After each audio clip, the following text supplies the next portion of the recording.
and communicated, stay out until you get the funding for the wall. These federal workers want the wall. The only one that doesn't want the wall are the Democrats. So that was on Tuesday, and remember I said that's kind of like his friend Jim, who he always said went to Paris and kept saying, well, Jim is saying Paris doesn't even look like Paris anymore. Seemed like he was making it up, right? Well, that was President Trump claiming that federal employees were telling him, keep the government shut down. We're on your side. Well, 2 days later, the president is now claiming that those same federal workers under financial stress from the shutdown are not even members of his own party. He tweeted, quote, do the Democrats realize that most of the people not getting paid are Democrats? He's confused. What a surprise. Just 17 days ago, President Trump, remember this, he said that he'd take the mantle of a government shutdown, that he would take the blame of the government shutdown. And there were a lot of Republicans on Capitol Hill that were really upset because they knew how this was going to end. They knew that the president's reckless words, they knew that the president being baited and looking foolish in front of Chuck Schumer would end up hurting them in the end. And according to new polling left and right, those Republicans were right, and so is Donald Trump.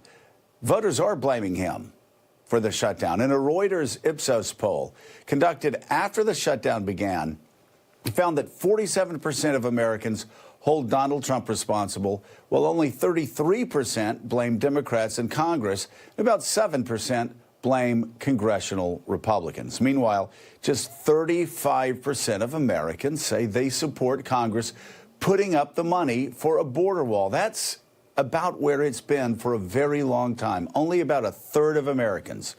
25% of Americans said they support Trump shutting down the government over his wall funding demands. That means 75% of Americans do not.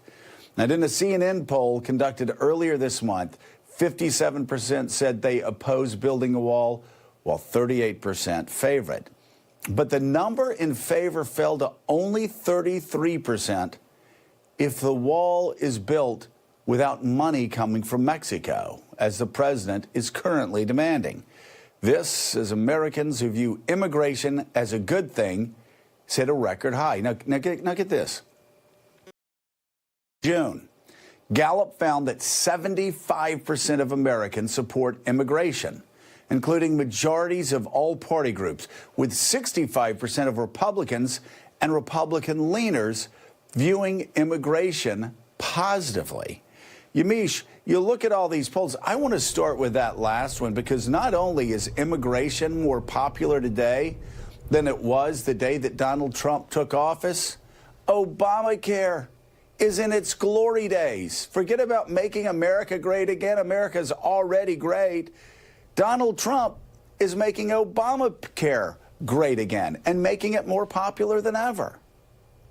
Well, I think what we learned over the last couple of years is that people actually like having pre-existing conditions covered, and people like being able to keep their children up until the age of 26 on their health care. So I think Obamacare, when you take away the name Obamacare and say it's the Affordable Care Act, or you just say it's American health care, people have completely different ideas of what they like in their personal life. I will say this about immigration.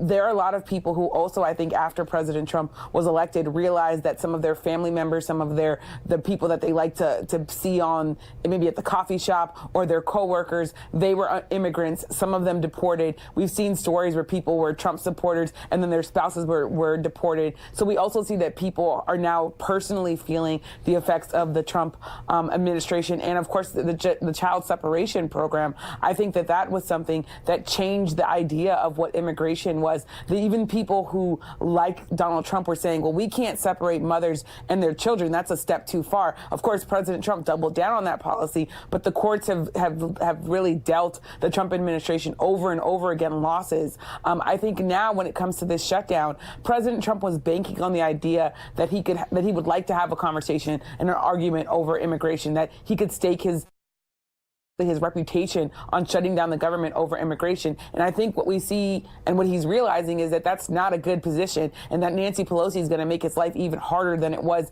in 2018. So we now see a president who's trying to shift blame to Democrats. But guess what? Only Donald Trump was here in D.C. over this holiday break, not Republicans, not Democrats. So that physically means that he owned the shutdown.